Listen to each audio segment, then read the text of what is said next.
Frankly, my dear, I don't give a damn. I'm gonna make him an offer he can't refuse. As far back as I can remember, I always wanted to be a gangster. Don't you understand, George? It's because you were not born. Film church. Well, a boy's best friend is his mother. New York, New York, it's a wonderful town. The Bronx is up and the Battery's down. The people ride in a hole in the ground. New York, New York, it's a wonderful town. Hello, and welcome to Film Church Radio. This is the podcast that treats cinema as a religion. It's Sunday. I'm Lewis. And I'm Branden. And we are here to talk about movies. Each week, Brandon and I alternate picking a film for us both to watch and discuss. Today, I picked the film On the Town from 1949, starring Gene Kelly, Frank Sinatra, Betty Garrett, Ann Miller, Jules Munchin, and Vera Ellen. The film is co-directed by Gene Kelly and Stanley Donen, who you may know from Singing in the Rain. This is a film that is a personal favorite of mine. It showcases some of the biggest names in show business from that period. It also includes catchy musical numbers, great performances, and on-location shooting of the Big Apple itself, which is always great to see in this time period. It's a film that makes me smile, and heading into October and all the spooky things we have planned here on the show, I thought this would be a really great palate cleanser for us. The final pairing of Gene Kelly and Frank Sinatra on screen is perhaps their best, but before we get into the film in detail, there's a few other things that we need to talk about. First of all, thank you, everybody, for listening to the show. We really appreciate it. And, you know, we just love talking about movies. So the fact that anyone's listening is a huge boon to us. So thank you so much for coming along, joining the church, and listening to us talk about movies. If you've been watching the same films that we've been watching and are keeping up, let us know wherever you listen. Send us a tweet, comment on our Instagram post. Let us know what you think of the film that that is the feature of the episode. We'd really love to hear from everyone out there and what you're thinking of the films that we watch, if you agree with us, if you don't. It's all good. You can find us on all those platforms at Film Church Radio. And like I said, you can leave us a comment, send a message about the show, whatever. And we are now streaming on all good podcast platforms, so go and leave us a rating and review. Let other people find us quick. That would be great. And obviously, as we always say, we've got our YouTube over there as well, where you can find full episodes of the show, little tidbits that we haven't put on the show. And there is a couple of live videos, so you can see our faces. We talk about what we've been watching and going in depth in certain things. So head over there, check us out, come back, listen to the full show. Thank you again for listening. It means a lot. The film today, as I mentioned, is On the Town, and we are going to talk about that in great detail very soon. But before we do, we like to discuss the other films that we've been watching this week, because, as you know, one film a week doesn't cut it. It's just not enough. Never enough. Never enough. So, Brandon, hello. Hello. Hello. Yeah, what have you been watching? I have been watching or rewatching the Clerks movies from Kevin Smith, and I also went and saw Clerks 3, as you know, because we've been texting a little bit about it. Yeah. And I wanted to do like just a single like film church review of Clerks 3, and I might still do that. But I've been I don't know, just reflecting on all of these movies, because like Kevin Smith is one of my favorite directors.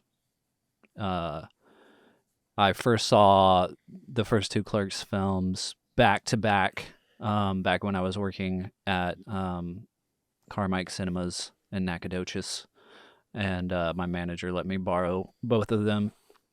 So Clerks is a film that I have so much appreciation for because of the way that it was made, and because it's a great film. Like it's a film that for its time, not a lot of people had seen anything like it, because it's just people working in a convenience store talking. But you know, as boring as that sounds, it's not boring at all. Yeah. You know, and the thing that stands out to me in that first film is the writing, you know, like that's what's holding that film up, and that's all Kevin Smith, you know. Mm-hmm. So right off the bat, you can see the talent. Yeah. And just the fact that, I mean, it's kind of like you know, every filmmaker's like fantasy, what ended up happening with the making of that film, because he made it for, I think, a little over $25,000, which most of it was all on credit cards. So, you know, if the film didn't make any money, he was going to be screwed.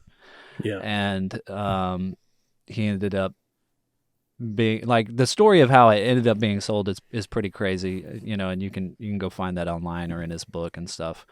But, you know, long story short, he ended up selling it to Miramax for like $250,000. And then was able to, I mean, that just like launched his career. Mm-hmm. And what's really cool about his career is that he's brought every single person with him.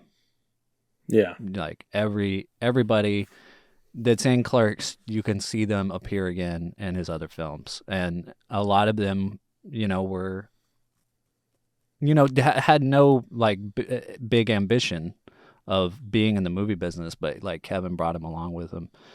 And so I love going back and watching Clerks. Yeah. I mean, it's also shot on 16 millimeter black and white film, which, you know, I don't know if there's anything better than that. But Clerks 2, like, it had been a really long time since I had gone back and watched it, and I liked it a lot more than I remember liking it. It really, and maybe it's because I watched so much more Kevin Smith since the first time I saw these two films, but that film really works for me. Like, it's really funny. It like does the same thing of like, you know, giving you the experience of working in a shitty job, you know, and like having coworkers that are annoying and that kind of thing. But then it also has, exactly, and most people have, you know, and I think that's part of the reason why people like Kevin Smith's films, and especially the Clerks films, because so many people relate to what it's like to work those shitty kind of jobs, you know, and trying to make the day better or more tolerable by having interesting conversations, or being stuck with a coworker that you don't particularly like, and you know, goofing off with them, or you know, whatever it is. But you know, when you think of Kevin Smith and you think of Clerks, you kind of think of like the funny stuff. Like you kind of think of like, oh, those are comedies. Those are like the films where they do like, you know, dick jokes and fart jokes and weed jokes and things like that. And I think a lot of people sometimes, even myself included, forget how much heart is in those films.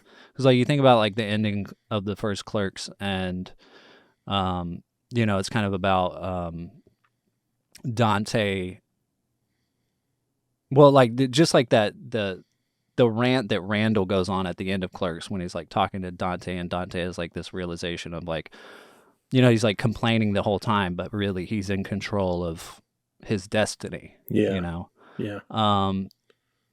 Like there's still like this poignancy to like his films, you know what I mean? And like they have like these heartfelt characters. And in Clerks 2, you know, there's some ridiculous stuff in there. I'm trying to like be not spoilery for anybody that hasn't seen these films. There's some ridiculous stuff in there, and that's kind of what you might remember. But there is also like some heart to it, you know?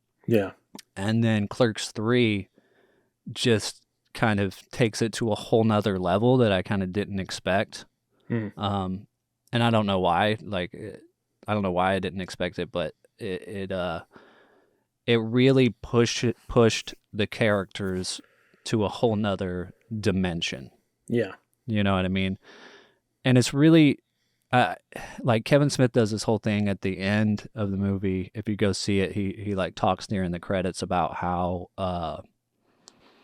he what he loves about Clerks 3 is getting to show people what the convenience store really looks like, kind of in color, shot better, like kind of like adding more dimensions to it. And it's not only the way it's shot, but it's like the way the characters are portrayed and the performances that like Jeff Anderson and Brian O'Halloran give. Yeah.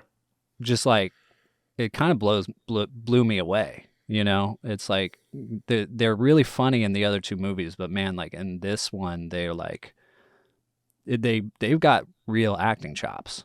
Wow, that's cool. You know what I mean? And it's also, I mean, Jay and Silent Bob, I also liked. I didn't like as much as Clerks 3, but they bring a lot of the characters back and stuff, obviously. Yeah. But Clerks 3 is more just about that tight group that's like from the first film. So definitely go check it out if you can. It's it only showed for a limited like week for the like under the Fathom events. So by the time you listen to this podcast, you might not be able to go see it with the Fathom events anymore, but Kevin Smith is doing like a roadshow tour. Mm-hmm. So you can, like, if you go to the Clerks 3 website, you can find out where he's going to be showing. If you're in Texas, I know he's coming to Dallas and to Austin, but I think the Austin show is already sold out. So that's something where you can actually go see the film in a theater where Kevin Smith will actually come out at the end and you can ask him questions and stuff. Yeah. And I would love to go to one. I have already seen him in person, so that's, it's not a bucket list thing. It's like I've already gotten to do that. But man, this film was so good. Like I might try to do it. We'll see. Yeah. But yeah, man, just it's definitely something you should, even if you've already seen Clerks 1 and 2, you should rewatch them again and then go see the third one, because it is all one story. Yeah. I mean, you definitely, not that you have to, because I wanted to see it anyway, but you're selling it, because I think my biggest, with the Jay and Silent Bob stuff, my biggest, I guess, like, nitpick with it is that I don't like them as, like, leads in a movie. Yeah. When it's, like, I know Strike Back is really, cult classic kind of thing. Yeah. But for the reboot and everything, it just didn't work for me. Like you said, they are R2-D2 and C-3PO. Yeah. So it's like having a whole movie of R2-D2 and C-3PO. Whereas this would be, I think, if everyone is used correctly, it's what's great. I mean, Clerks is a classic for a reason, Yeah. Yeah, so, I think with the Jay and Silent Bob movies, like, you kind of have to think of them as just like hangout movies, like not really as like, this cinema. Yeah, this isn't like some kind of cinematic thing that's trying to achieve something. It's just like, it's a cameo movie. It's like let's just have random scenes with. I mean, they're not random because there is a plot, but scene after scene is like, let's find someone else to like cameo here. And I guess part of the reason I enjoy those movies is just knowing that Kevin Smith is having so much fun. Like, you can tell, because he's like getting to work with, like, especially the first Jay and Silent Bob, like those Strike Back one, because he got to work with Carrie Fisher and like Mark Hamill, which is fucking awesome. Yeah. But there is, have you seen Jay and Silent Bob Super Groovy cartoon movie? I haven't, no. It's really funny, and it's all cartoon, so it's like it kind of works really well in that space, as you would expect. Like any kind of like an R2-D2 C-3PO show would be good as a cartoon, Mm-hmm. I remember really liking that. I might have to go back and watch it, but yeah, man, that's my Clerks rant. Go check it out. That's awesome. Yeah, I'm hoping that I know that seeing it in the cinema is the preferred way to see it, but I'm hoping that it comes to streaming relatively soon, which I assume that it probably will. I think that once the roadshow's done, they'll probably push it. I saw that a DVD like release Twitter feed that I follow Posted today that it's been slated for December release on Blu-ray in the UK. Oh, wow. That's quick. Yeah, real quick. So I'm assuming we'll Yeah. probably get it here before Christmas as well. Wow, that's some awesome. kind of physical release, which is awesome, because Yeah. as we talked about in the Dogma episode, it was kind of,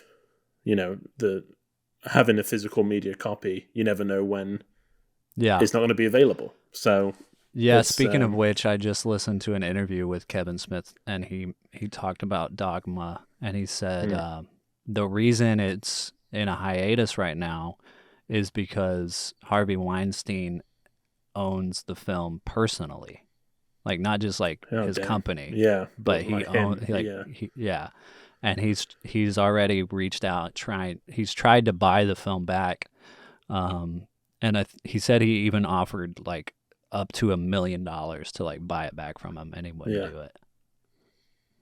Fucking asshole. Yeah, it's awful. Yeah. Yeah. For what gain? Yeah, exactly. It's like what? Yeah. I mean, basically, like once he dies, it's just going to go to his estate, and then I'm sure they'll sell it. Yeah.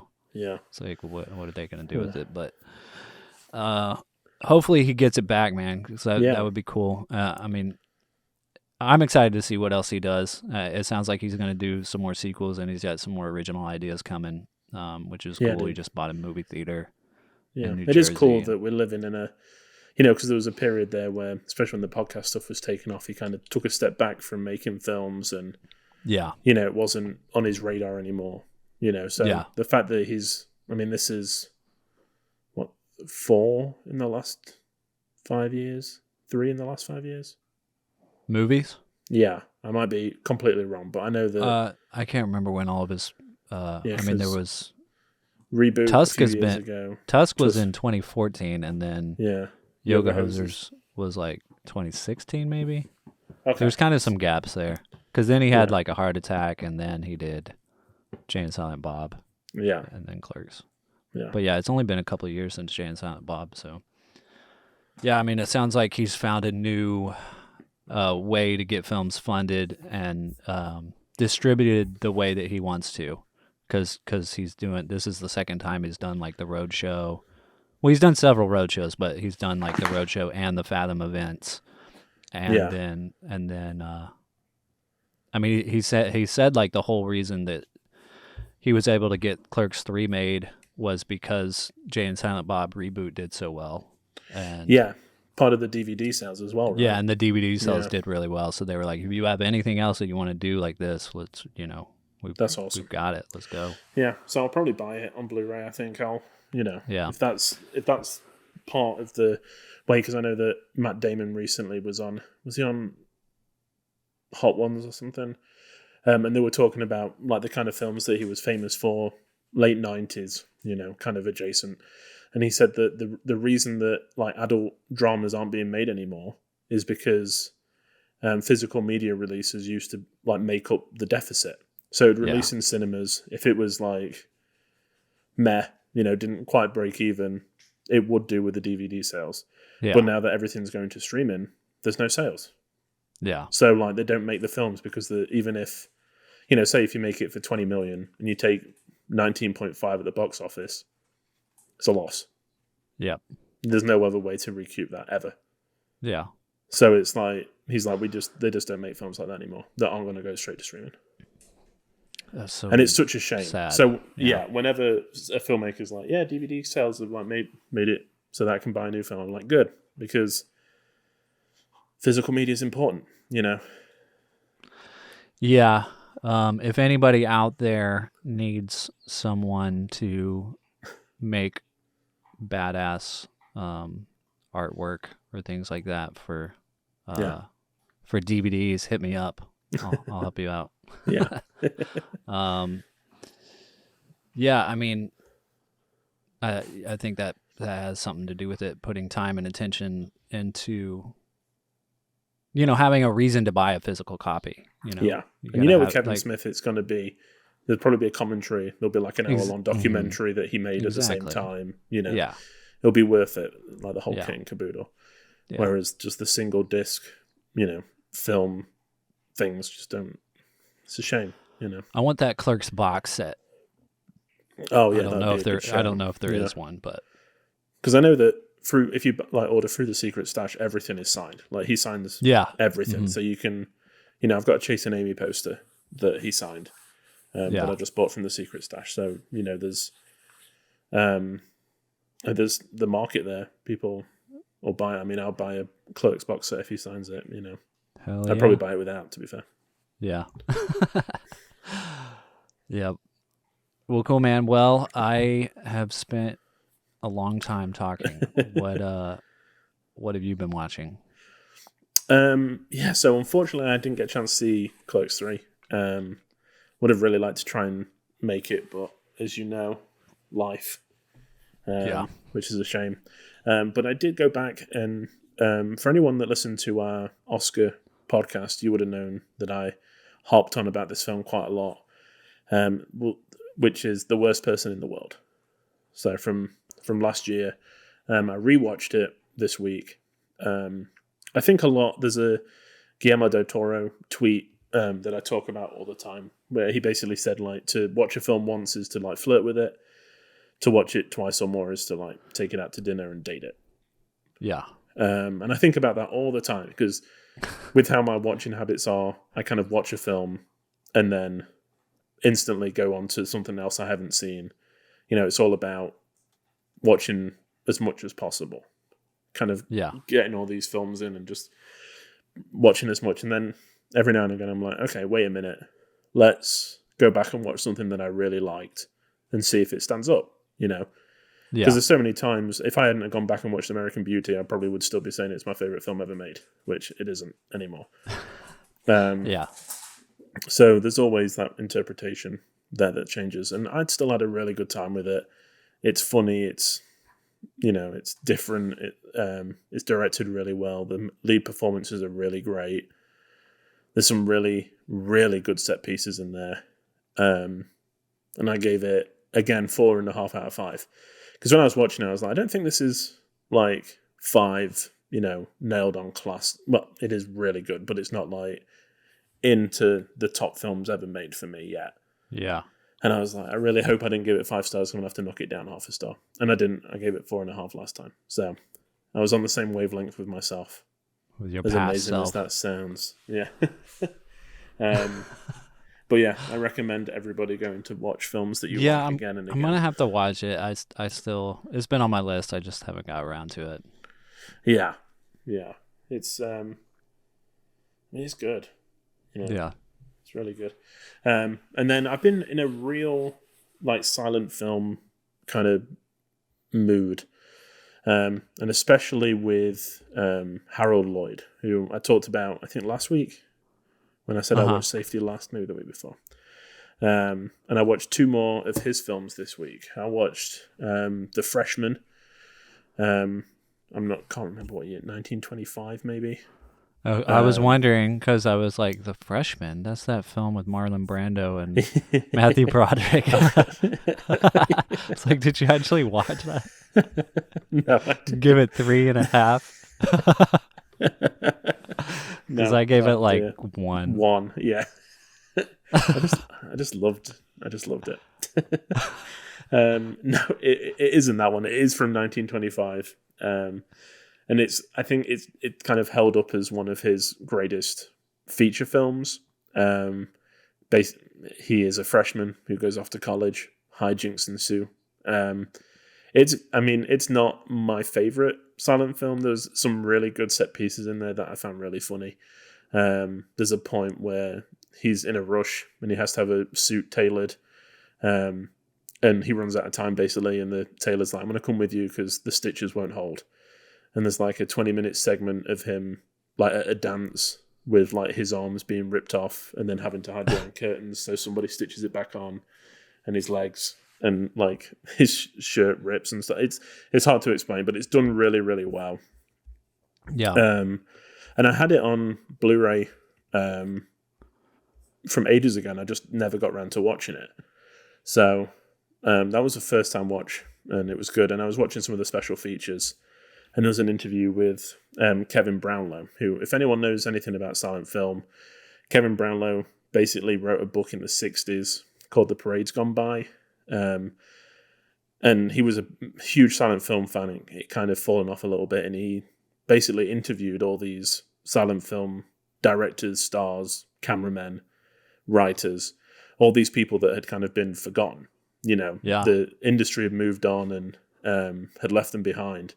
And in my eyes, he's like in the pantheons of film gods, because he got these people on record before they died.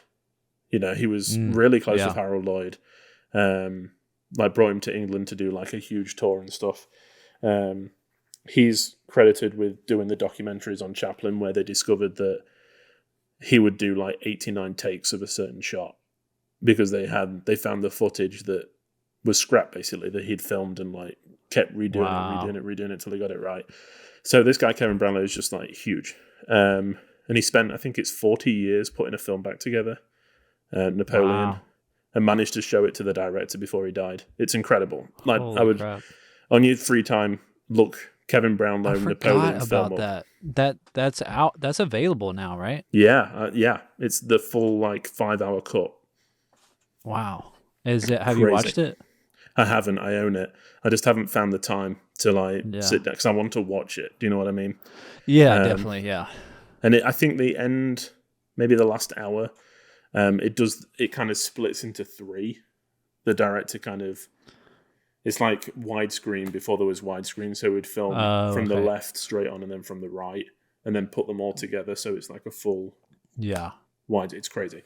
They need to do like a showing of that at like one of those like 4D cinemas, that have the screens that are on that go to the wrap around or whatever. It'd be like incredible. They need to do something special like that. Yeah, I know. Yeah, I'd be there. Side note, I did find out that Texas Theatre end of this month is showing Safety Last. Oh, nice. One night. Yeah. With like a live score and stuff. So I'm going to try and get to that. But yeah, so I was watching the special features, and there was an interview with Kevin Brownlow on there, and he was like, Freshman's really good. My favorite is his other film he did called For Heaven's Sake. So I was like, okay, I'm going to go and watch that right now. So I went and watched that. Plays a bit of a different character, Harold Lloyd. He's rich now compared to the other characters that he's played, and he kind of marries someone that's opening a mission, and it's all about like the lead up to the wedding day. And it's 50 minutes. It's really quick. The jokes are really good, and it's like I'm just enjoying discovering somebody who I hadn't really spent a lot of time with, in Harold Lloyd. So it's a lot of fun. And they're all on HBO Max. Like the whole of his back catalogue seems to be on HBO Max. Oh, nice. So if anyone's wanting 50 minutes of good slapstick comedy, HBO Max is the place to go. Hell yeah. And that was it. Yeah, just a few Harold Lloyd, and then worst person in the world. Cool. So, yeah, dude. Apart from our special feature film. Directed and released in 1949. We are going to be talking about On the Town. The tagline is... I should have sang it a little bit, but as we both know, I can't sing. The tagline is... I don't know that. I'm sure I used to sing in Starbucks, and it was terrible. I don't remember you ever singing in Starbucks. But okay, good. Yeah. If you had, I would remember. Yeah. Yeah, it probably wouldn't have been very good. The summary is, they paint the town with joy. And the summary is 3 sailors, Gaby, Chip, and Ozzy, let loose on a 24-hour pass in New York, and the Big Apple will never be the same. Gaby falls head over heels for Miss Turnstile of the Month. He thinks she's a high society deb when she's really a cooch dancer at Coney Island. Innocent Chip gets hijacked, literally, by a lady cab driver, and Ozzy becomes the object of interest of a gorgeous anthropologist who thinks he's the perfect example of a prehistoric man. Wonderful music and terrific shots of New York at its best. So I know last week, when I chose this, you said that you thought you had seen it. Yes, and I have not, or had not seen it, actually. I was thinking of Anchors Away. Yeah. Which is another Gene Kelly, Frank Sinatra musical With them as I don't know what sailors. year that. Yeah, with them as sailors. Yeah. So when I saw the sailor outfits, I was like, I've seen this. Yeah. And I was like, oh no, Yeah. no, no, no, no, no, no, no, no, no. Not the same. Yeah. But yeah. So first time. First time. Yeah. What did you think then? It's good. It's yeah, it took me a while to really kind of get in the swing of the film. Yeah. I will admit I've been kind of depressed lately, so it's like I don't know, musicals, they're not usually my go-to. I do love a lot of musicals, but it's like the ones that I like are like ones that I grew up watching. Yeah. Where like the music is ingrained in my life and my childhood or whatever, you know. So when I watch a musical now, unless the music is like really good, like this is like an album I would listen to. Yeah. I'm usually not like that keen on it, you know. Not that I hated the movie or anything, but it does. I feel like to just watch just like a, you know, a regular musical off the shelf or whatever that you've never heard of, you do have to be in the right like frame of mind or like mood or whatever. I mean, yes and no, I guess, because like sometimes a movie can like take you out of, you know, it can change your mood. Obviously, that's kind of what filmmakers want to happen. They want to make you feel what they're wanting, you know, what they want you to feel.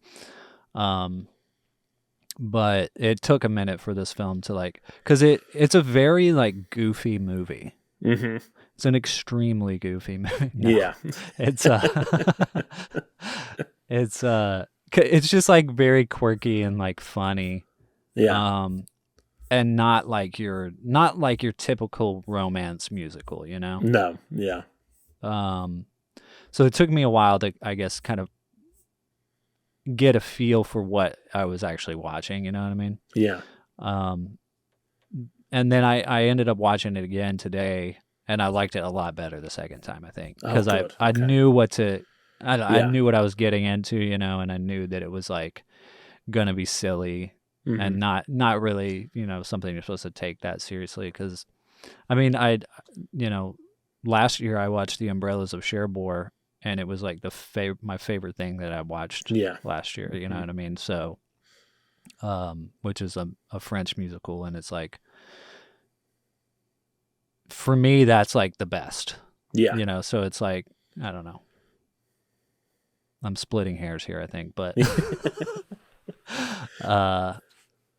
yeah, it's good. Yeah.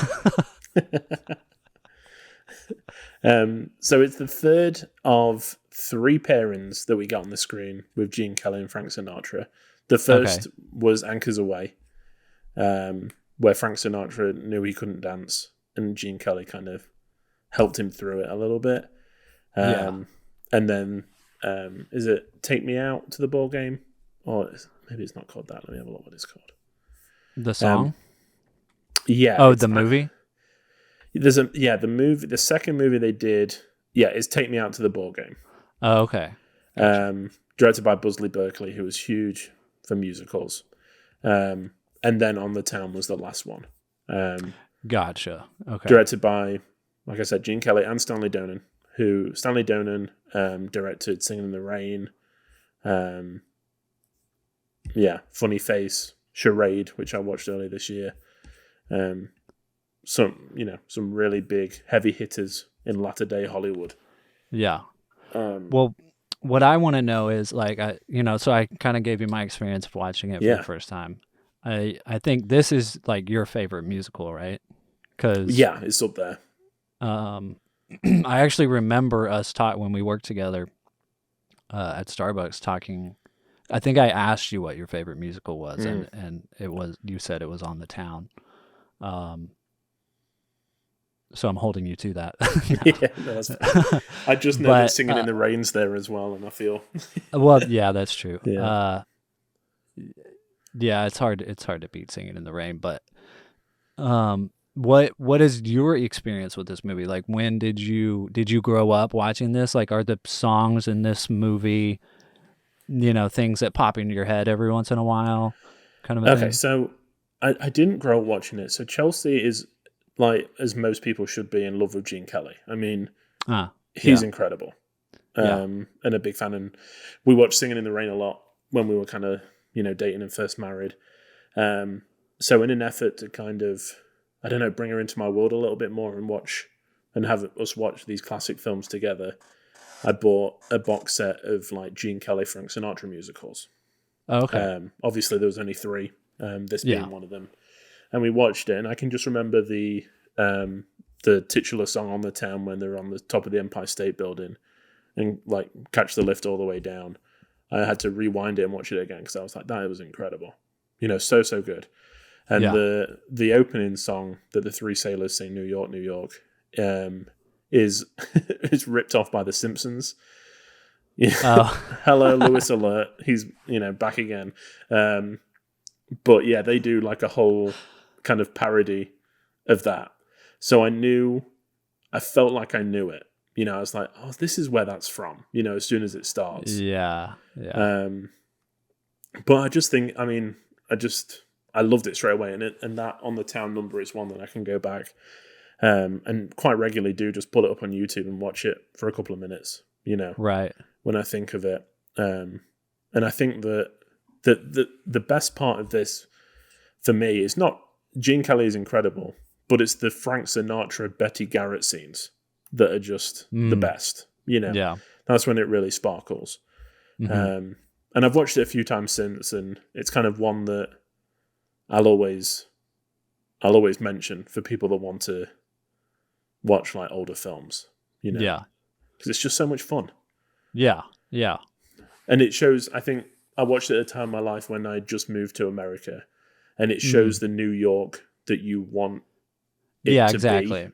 Yeah, It's I was like wondering. I was wondering that. I was thinking about this film from your perspective. If it was, I mean, New York, I've never been to New York. I've always wanted to go, but it's definitely like a, I mean, they're only there for 24 hours. Yeah. And they really try to show off all different parts of the city and different types of life there. Yeah. I guess. So. Yeah, but also, how are they not dead by the end of this movie? Yeah, they don't sleep for 24 hours. Yeah. It's crazy. God. I absolutely love when Frank Sinatra's going through all the places he wants to visit, and he gives them 15 minutes in each place. And he's like, 9:00 Statue of Liberty, 9:15 Central Park. Well, yeah, we're 9:30. already, yeah, exactly. So like they can just teleport. Yeah. It's crazy. But yeah, I mean, filmed on location in New York. Crazy. Which, yeah, I mean, I don't think any musical had ever attempted that before. They're very stagey films, and you can tell, like, that opening number, it always catches me by surprise. I'm always like, oh crap, they're in New York, especially when they're in front of, is it Rockefeller? And you can see all the people behind them kind of watching them, like, perform the end of the number up on the balcony. Yeah, it's mind-blowing. And I know that obviously some of the big musical numbers, like in the museum and stuff, was obviously a set. Right. But for the most part, I think when they're out on the streets and stuff, it's all actual New York. Yeah.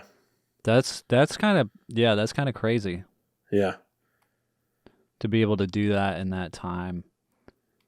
Now the top of the Empire, they're at the Empire State Building, right? Yes. That's a set. It's got to be. I mean, Ozzy's hanging off the edge for a good portion. But it looks so damn good.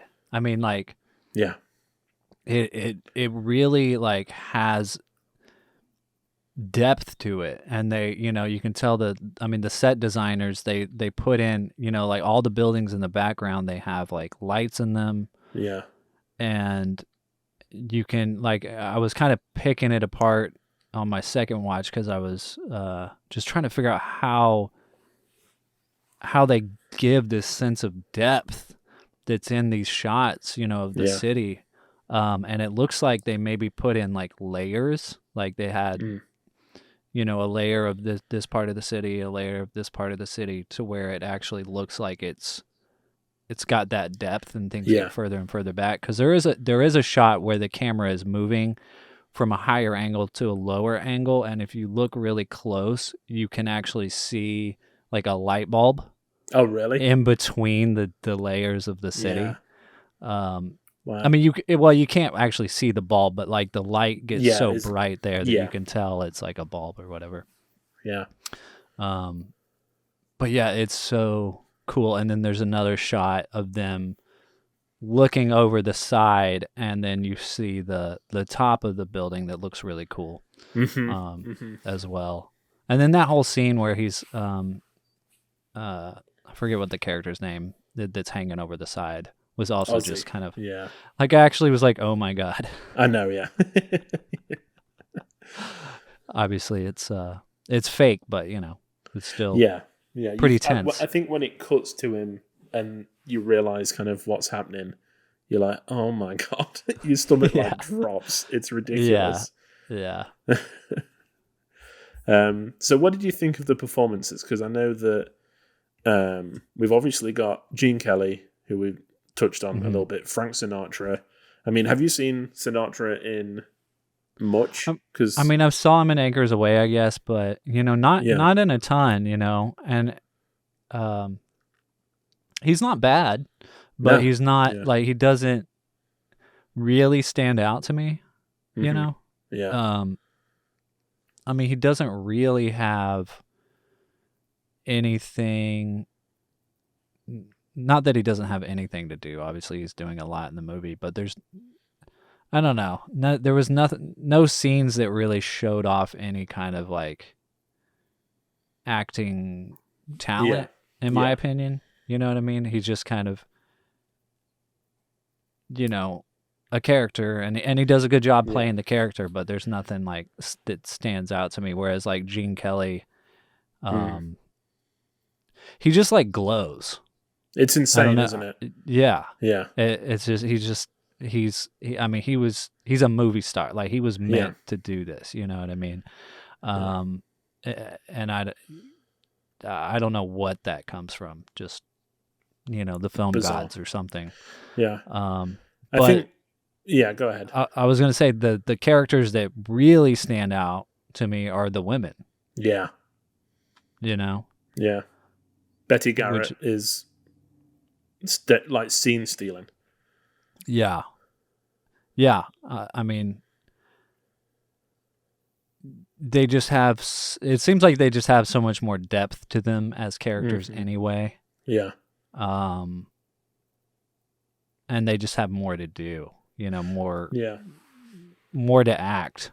You know what I mean? Yeah. Like, I really love that role reversal of, when you think of sailors coming into port for 24 hours, it's kind of the connotations of, loving people and leaving them.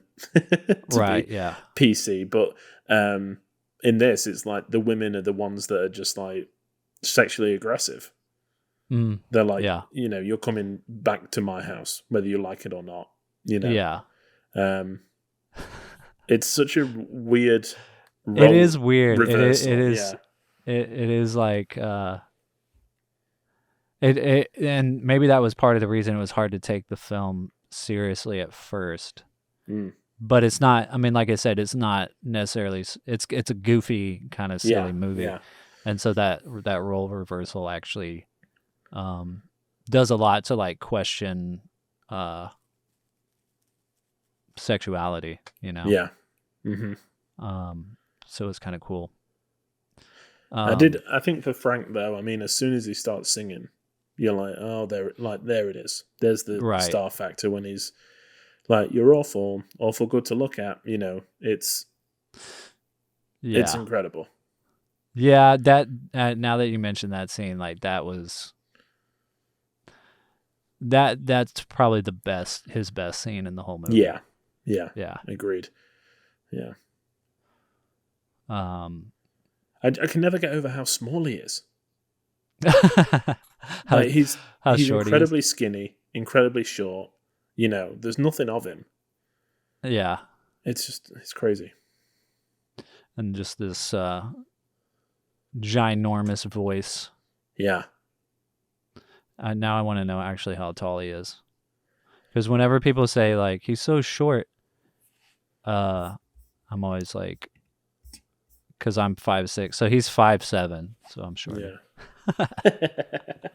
Maybe it's just next to Ozzy. Yeah. Yeah, exactly. The Neanderthal. I mean, it's like, it's funny. This is kind of a side tangent, but I was watching a basketball game one time, and like a lot of people that play basketball, you know, are tall. Yeah. And there's this one really short guy out there. I was like, man, that guy is so short. And I like looked up how tall he was. He's like 5'10". It's just compared to all the other guys. It's crazy. Yeah. But yeah, we also get Florence Bates returned in this film.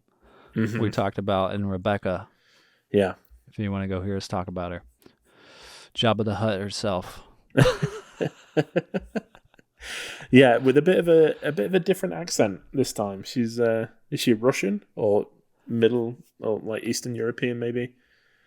Yeah, I'd have to watch her scenes again to try to guess on it, but she's like a drunk. She's like hiding the bottle. Yeah, another just insufferable person. She's really good at it. She is really good at playing that role. Yeah, I can imagine that she would be a lovely, lovely person, but yeah. I mean, you have to be. I think. Yeah. Just keep getting roles like that. Yeah, I almost didn't recognize her at first, though. It kind of didn't click until I was kind of going through and having a look at these people, and I was like, oh yeah, it is the old lady from Rebecca. Yeah. Oh dear. And where is she? There's somebody else as well. Alice Pierce, who plays is it Lucy, the roommate that's got a cold? Yes. She's someone that I feel I know really well, and it's just from like Bewitched. I think she was like the next door neighbor in Bewitched.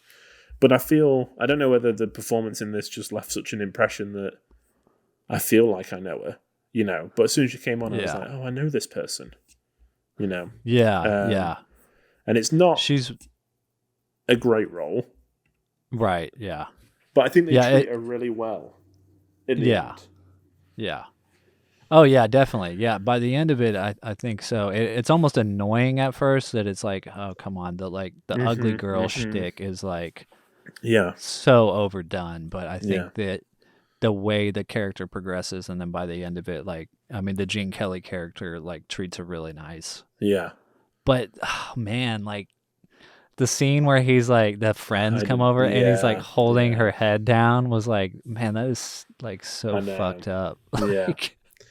Because she's not that ugly. I mean, she's, you know, not Vera Ellen, who plays Ivy Smith, but she's not like hideous.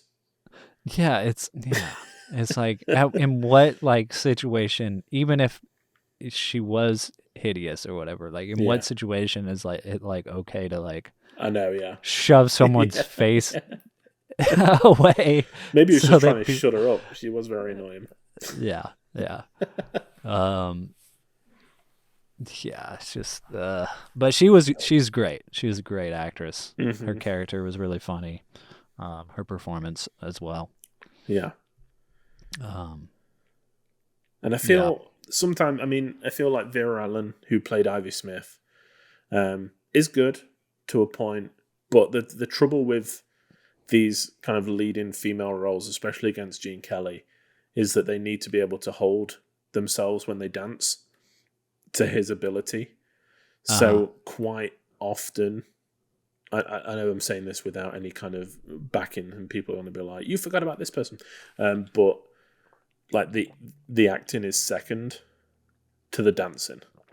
Yeah. And I feel like that's a little bit in this case for Vera Ellen. She's a really incredible dancer, and the numbers that she does are great. But I don't feel like she's as magnetic as Betty Garrett or Ann Miller, who play the other two female leads. Yeah. And that's probably why maybe she gets less screen time. Yeah. I could see that. But I also don't understand why. I mean, they spend all this money on the production and sets and all this, Yeah. the actors and all this stuff. Why can't they get someone that can actually tap dance? Oh, for the like number at the end. Yeah, or the- like, I forget which number it is where she like, is it her or is it the? So it's everybody else. So it's her and Gene Kelly that are dancing, but every other role in like the dream sequence is played by somebody else who can tap dance. Right, but there's another. Maybe it was at the museum. There's like a tap dance sequence, and like the tap dancing. Yeah, it was at the museum. And it's is it Ann Miller? Yeah. That they meet at the museum, right? Yeah. Yeah, and like the tap dancing is like the feature of the song, Mm-hmm. but like you can tell obviously that, I mean, she's like mimicking the taps or whatever, but you can tell that they're not, like the tapping in the song is way more, there's way more tapping in the song than she's actually doing with her feet. And it's just, I mean, that's just kind of a pet peeve of mine, I guess, to be like, to be like, okay, I can tell that. It just takes me out of it. I mean, it's like, okay, obviously there's also like instruments playing, on the soundtrack, and I'm not like, hey, where's the band? Like, how come the band isn't like behind them? Whatever. So I'm kind of being really picky with that, but it's like, I think it's more noticeable when it's like the feature of the song is the tap dancing, and it's like. And I don't know that much about tap dancing. I mean, she's wearing heels, so it's like, can you actually tap dance in heels? And that was the problem. But like, maybe not. I don't know. You never know that. I mean, with it being Hollywood, like the 40s, she might have just been contracted, and there would have been like, hey, she can dance, and she's on the payroll, so this is who you get. Yeah, you know. I mean, I assume most of the budget went on Kelly and Sinatra, trying to. Because Anchors Away was pretty popular, and I assume that that's probably why this was chosen for them both. Yeah. So, but yeah, you never really know. I think when people look a little bit out of place, it's probably a contractual thing. Yeah, that makes sense. Yeah. But, so Stanley Donen, who directed it, this is his first credited directing gig. Wow. Lucky. Yeah, he knew Sinatra. He knew Gene Kelly on the stage, kind of worked with him a little bit there, and then met up with him in Hollywood and became his like assistant for a while, I think. And then gradually kind of helped him like choreograph more and more, and then became like co-director with him. Nice.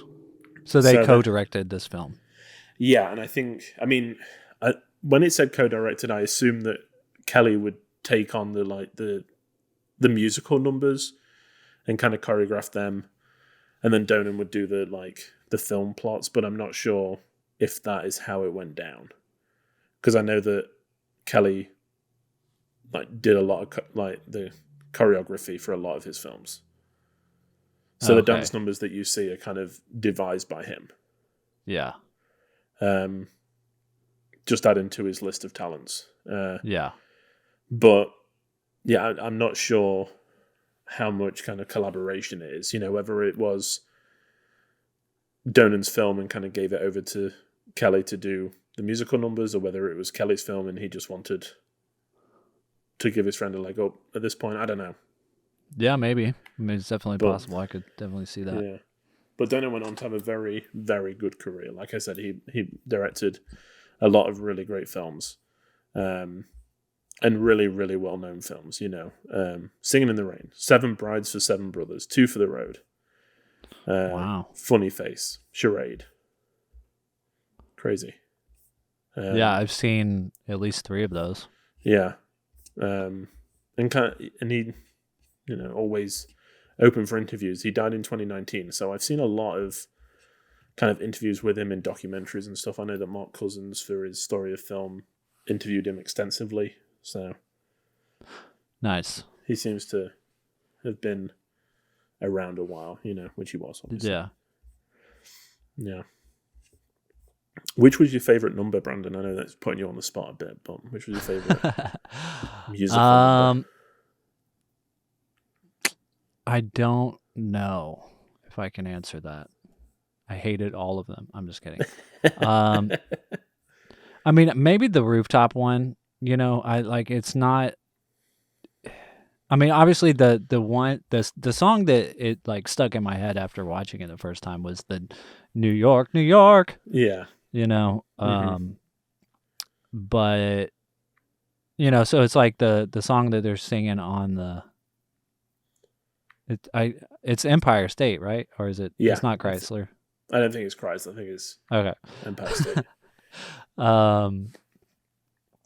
I think maybe that might.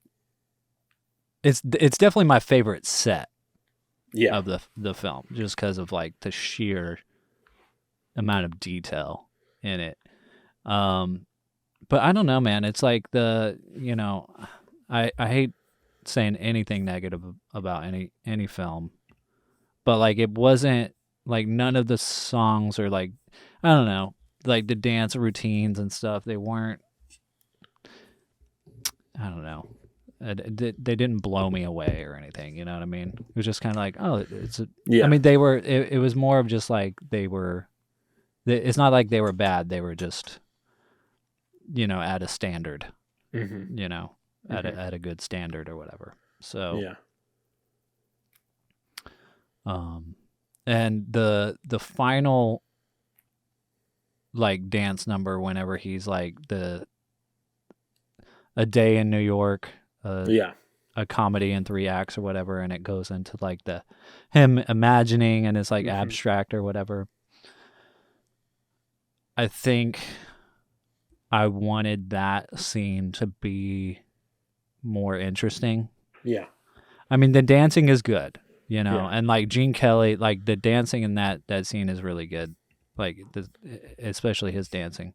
But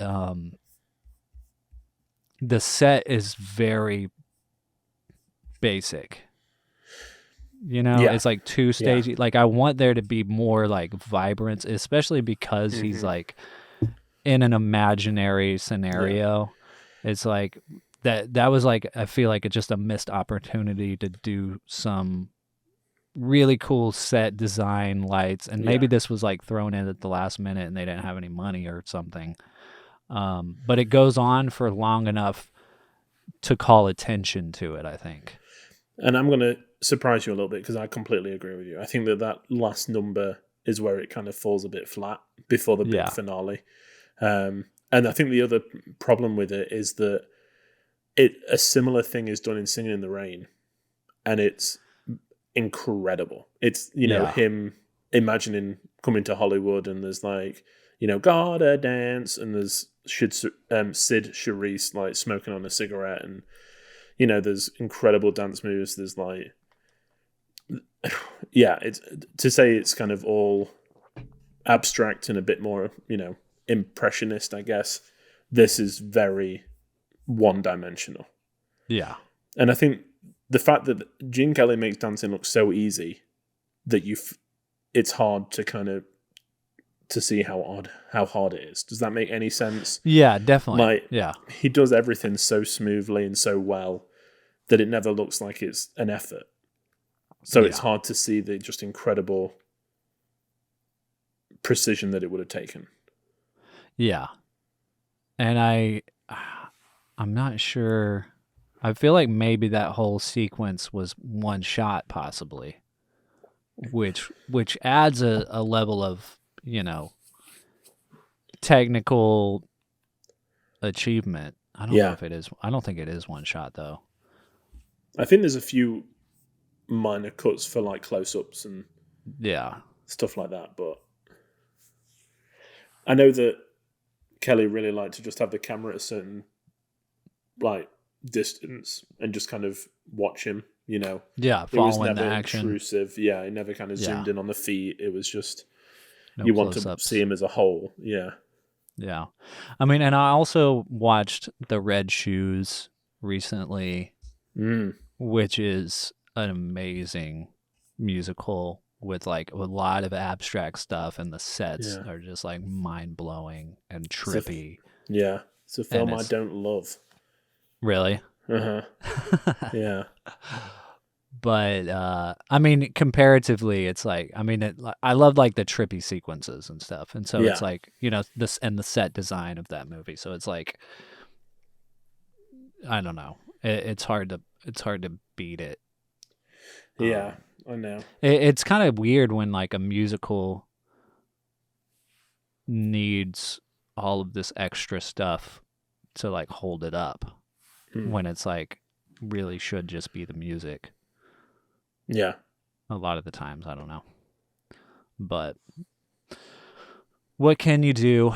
I mean, it's like, it's this, you know, we talked about this, I think, last week or the week before, like with any of these genres where you had just like an explosive amount of films being made in that genre, you know, there's going to be ones that are just like not as great, or just like money grabbers, or, you know, whatever.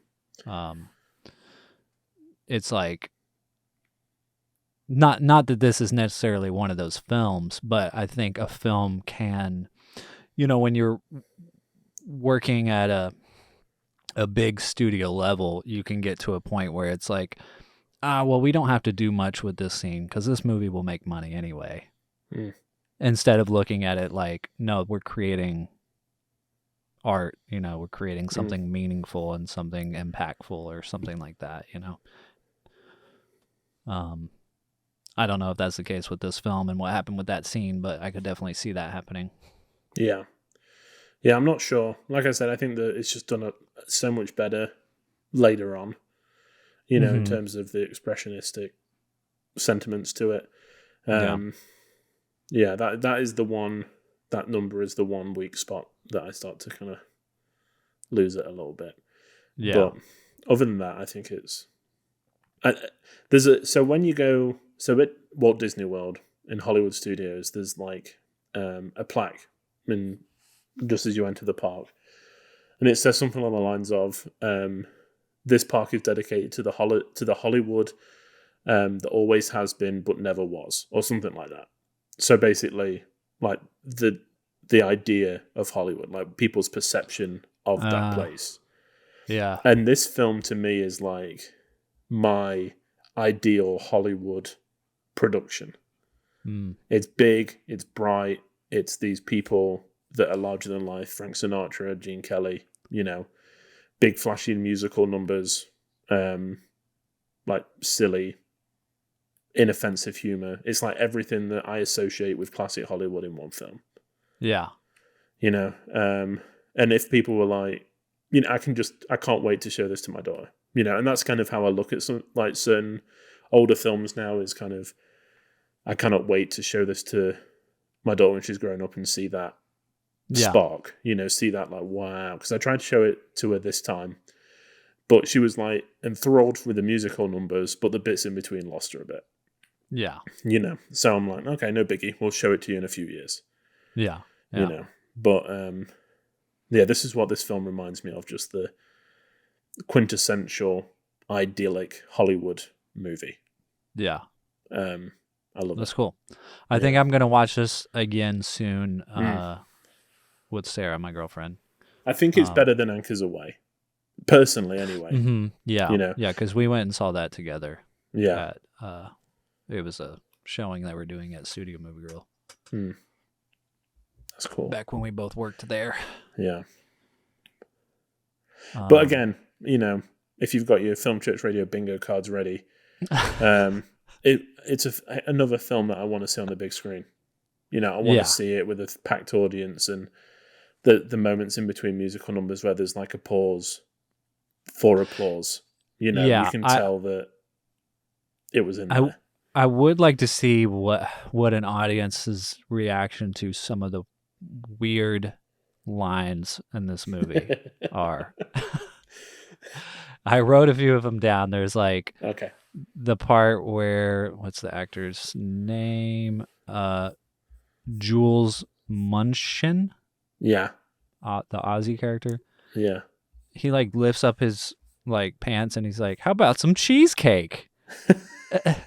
It's like, what does that mean? He's like showing his knee. Do you know what that means? I don't know what that means. I'm glad I'm not the only one.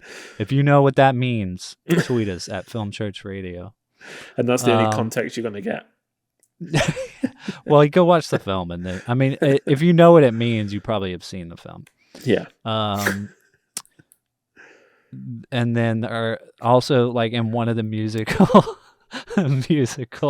numbers when they're I can't even say this without laughing. When they're like, "You can milk me dry." Like, okay. And then let's see what else.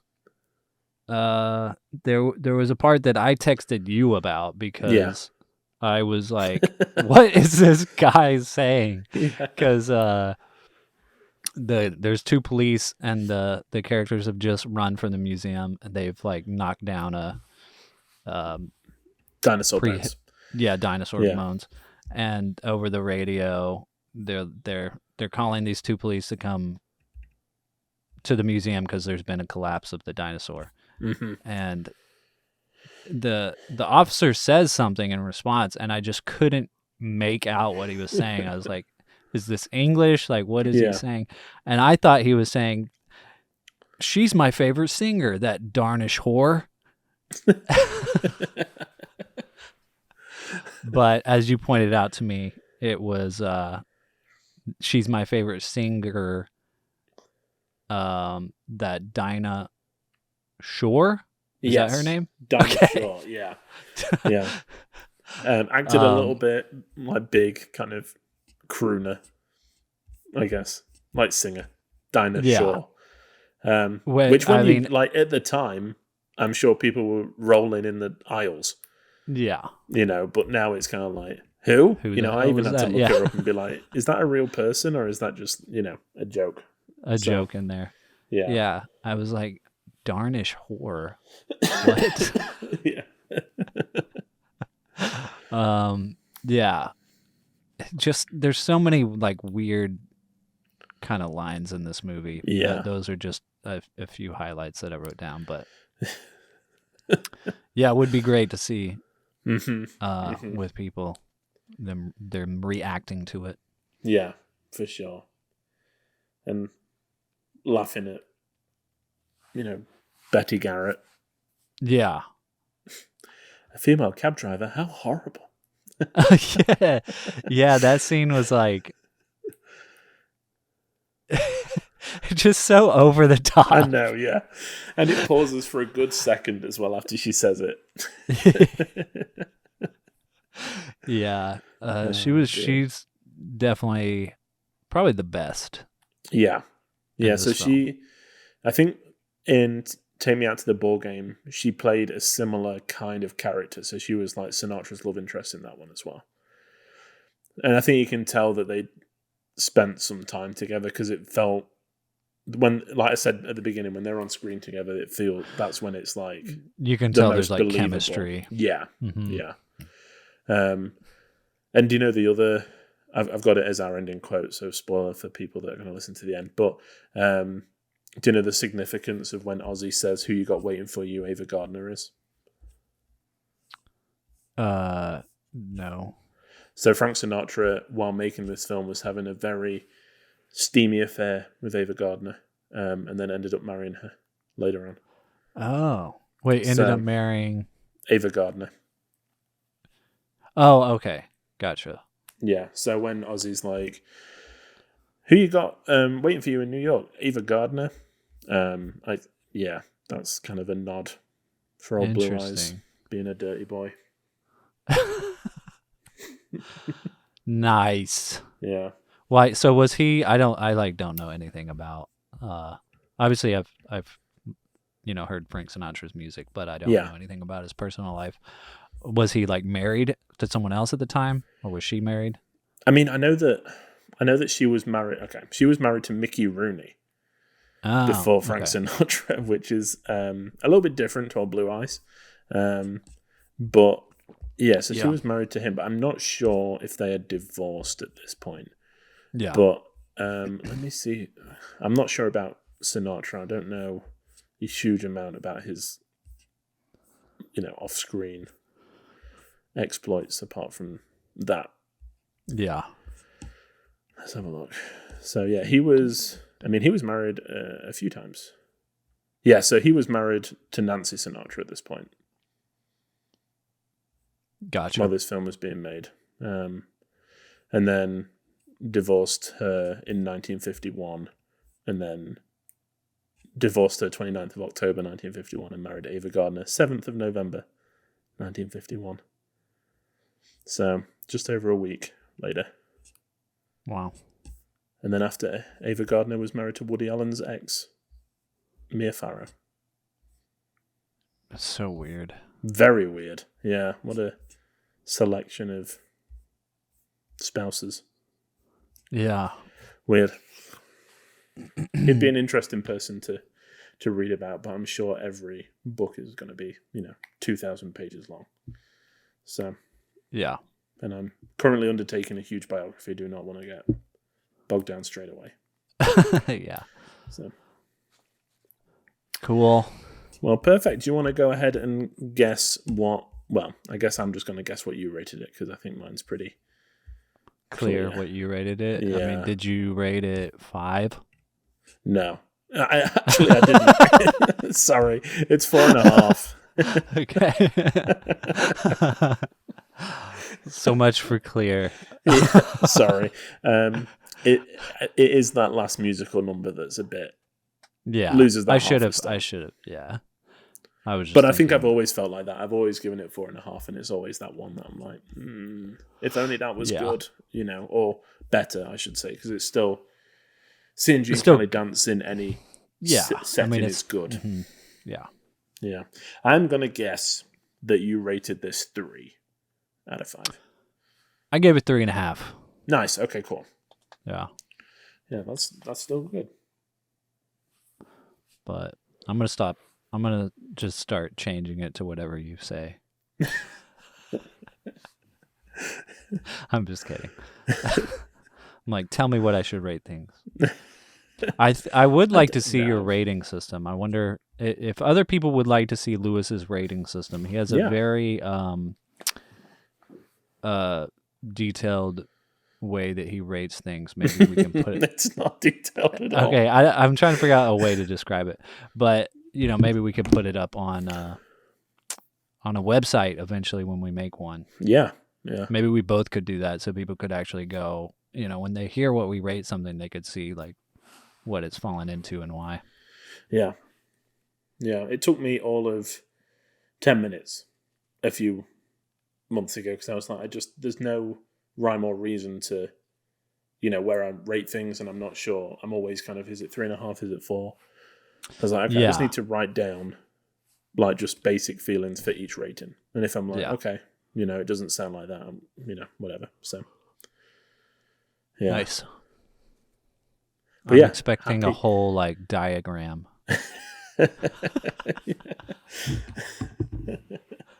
It's literally just a Word document or a note document on my phone with like one sentence for each one. But, if people want to hear it, let us know.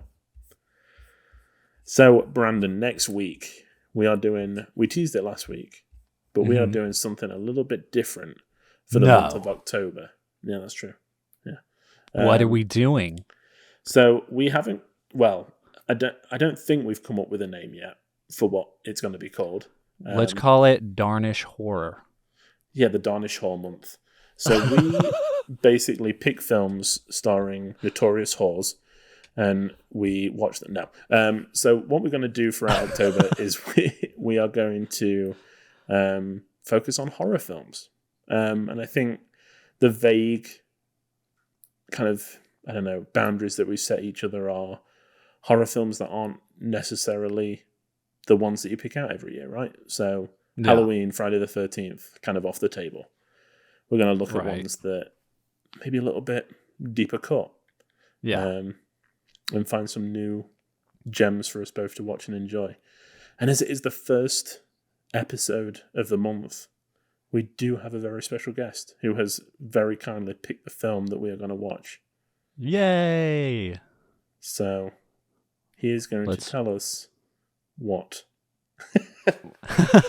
Let's roll the clip. Roll it. Happy Sunday, fellas. Past and future guest Zach here to reveal the title of next week's film. If I'm not mistaken, this is a motion picture by a director that you both appreciate, but to the best of my knowledge, neither of you have seen this one. So next week, to kick off the month of October, we're going to be watching the third feature-length motion picture from director Peter Jackson. Originally released in 1992, it's Dead Alive, also known as Brain Dead if you live outside North America. And since it's a New Zealand production, technically Brain Dead is the actual title of the film. Dead Alive, which is what I know it as, is the quintessential horror comedy. It's got zombies, romance, and just a teeny bit of fake blood. It's one of my all-time favorite films of any genre, and I'm really excited to watch it with you and discuss it with you guys. So, see you next week. I can't wait. I can't wait either. I'm Thanks, looking dude. forward to this movie. It's this is a movie I've been wanting to watch for a long time because I love Peter Jackson. Yeah. I know we're going to So- say a lot about it because he's someone that has risen in my estimations more and more the more I watch and hear about him. So, Yeah. yeah, I'm excited. Thanks, Zach. I've seen a lot of his stuff, but I haven't, for whatever reason, it's probably because it's a little bit harder to find. Yeah. I haven't seen this one. Yeah, I'm stoked. That'll be next week. That is going to kick off. That is going to kick off our horror movie month, film, church, radio month. We'll come up with a better name than that, I promise. Garnish Horror. Or Danish Horror Month. Okay, well, that's stuck. That's what it's going to be called now. So, oh dear. Well, that brings us to the end of the show. You can find the show on Twitter and Instagram at Film Church Radio, and you can follow us individually on Letterboxd. Brandon is at Salmonscope, and I am at WalkerLewis3007. To keep up with what we've been watching, we also have all of our back episodes streaming on all good podcast platforms. You can hear me stumble over those words every single week. Please leave us a rating and review so you know if you like the film, if you didn't, and what you would pick for us to watch in the future. By the time we get to this point, Brandon and I always descend a little bit into craziness. Just listen back to the Point Break episode. But all that's left to say, Brandon, is... Wow, get a load of that. Not bad. Not bad. Get him, Mr. Particular. Who you got waiting for you in New York? Ava Gardner? Wouldn't you like to know? Bye, you Danish horror fans. Don't forget to say your film church prayers. Amen. Amen. Bye. Bye.